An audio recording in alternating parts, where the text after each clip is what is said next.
Elizabeth, Isaac, first of all, congratulations on the series. It's actually a lot of fun. I had a chance to watch a couple of episodes. How are you today? Thank Thank you. you. Doing well. Good. How you doing? Very, very good. Excited to talk to you. I wanted to know what parts of modern dating and relationships, friendships, did you want to make sure to showcase in the series? Sure. Yeah. I mean, we're very excited to tell, what feels like a really timely love story here.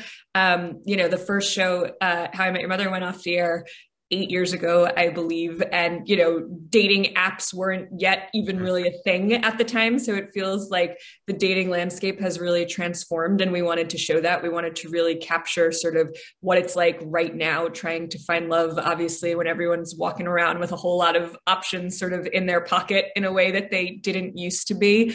At the same time, we wanted to tell a timeless New York, romance and love story.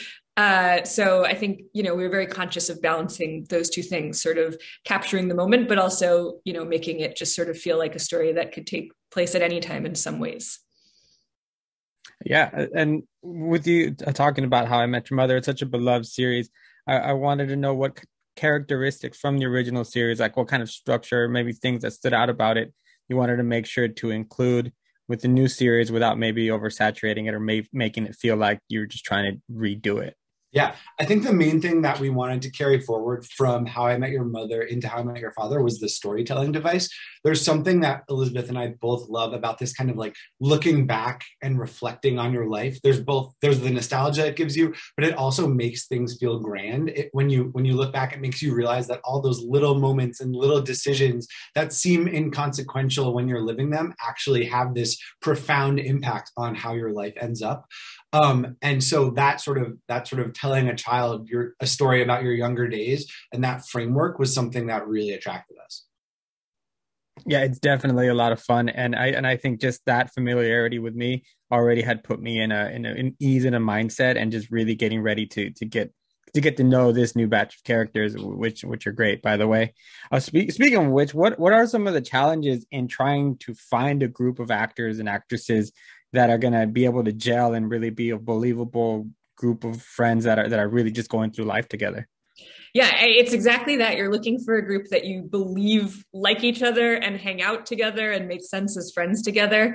Hilary came on board really early. And then after that, we sort of were tasked with putting together the rest of the group. And we just wanted to find people that really made us laugh and really made us feel. Obviously, everything was virtual when we did our casting process. So it's kind of a Wow. crazy way to cast your show because you are reading people over Zoom and you're trying to figure out chemistry and you're thinking, oh my gosh, I think this is going to work, but is this going to work? I don't even know how tall everybody is.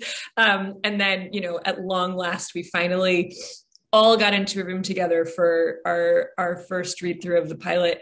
And that was when we sort of were able to say, okay, we can see it now. And this is the perfect group and they're magical and incredible together. And it was, a big sigh of relief because we really, really think we assembled the perfect gang here.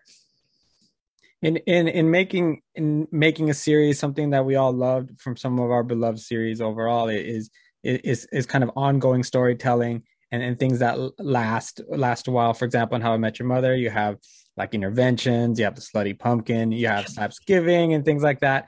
How far ahead do you guys envision your series that you can maybe start to add little droplets of things that maybe you would want to expand in the future?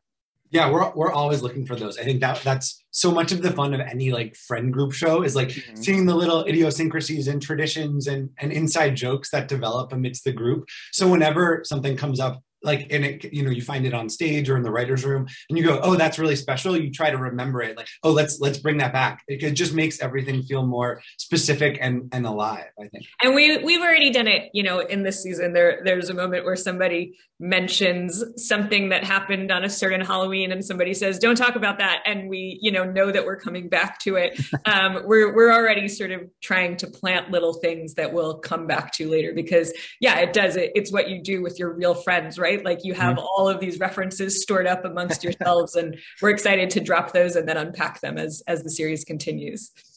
That's really exciting to hear. Elizabeth, Isaac, thank you so much for your time today. I appreciate it. Best of luck, Of course. and I am so excited to see more. Oh, Oh, thank you thank so you. much. Appreciate it. Take care.